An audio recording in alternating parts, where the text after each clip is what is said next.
It's Tech Talk Tuesday. Some companies are allowing their employees to work remotely for the rest of the year, and a new streaming service will hit platforms tomorrow. We spoke with CNET senior reporter Shara Tibken on what the future could look like.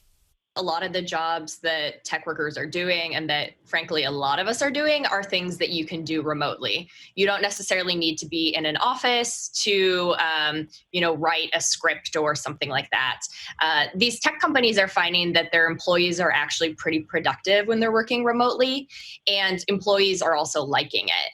So instead of having to get on a tech bus at 6 a.m., spending an hour commute to get to San Jose or Menlo Park or someplace outside of San Francisco, people are rolling out of bed, logging on, and starting work right away.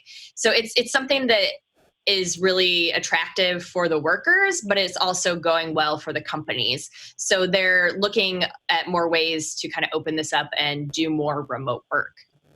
These companies have always been ones people really want to work at because they pay really high salaries, but then there's also really good perks. Like Facebook has a really fancy cafeteria. All the food is free. All of the tech companies basically feed their employees. They'll do things like pay for their dry cleaning, their laundry, activities, things like that. So it's not actually just work is a reason to go to the office for these tech companies. It's a lot of these other perks. So when the pandemic kind of first started, a lot of people who worked at these tech companies, they might actually have been cooking for their first time ever. They were used to being fed 3 meals a day at these companies. Now people are finding like, hey, working remotely is great. It's also attractive for people who maybe don't want to live in the Bay Area. The fact is, it is very expensive here. Rent is very high. The commute could be terrible. There are other reasons people may want to live someplace outside of the San Francisco Bay Area.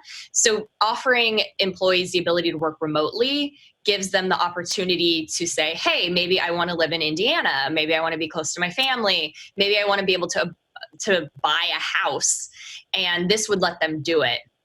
Facebook did say that it's going to allow some employees to work remotely forever, but it's also going to reevaluate their salaries. So if you're living in Indiana, you're not necessarily going to be making your Menlo Park salary anymore, but I would still assume that these employees are still going to be well paid and treated well, even if they're not in the office every day. Facebook, Twitter, Square, some of these companies were first with it, but I bet we'll see more companies getting on board with it.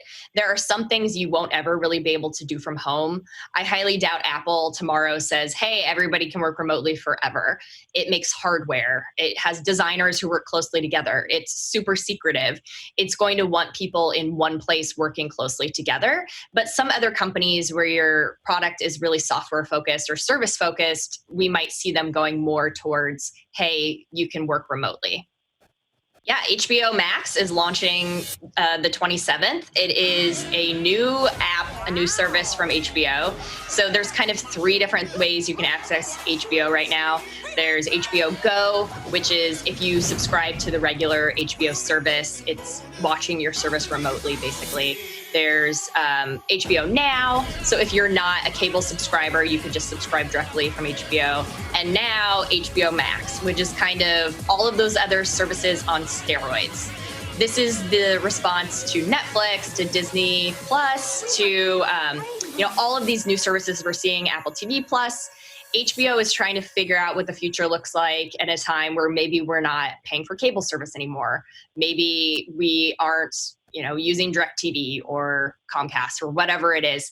And what they are doing is launching this more premium service. It's $15 a month, and it's going to have all of the HBO content that we're used to right now, but then it's going to have some exclusive content.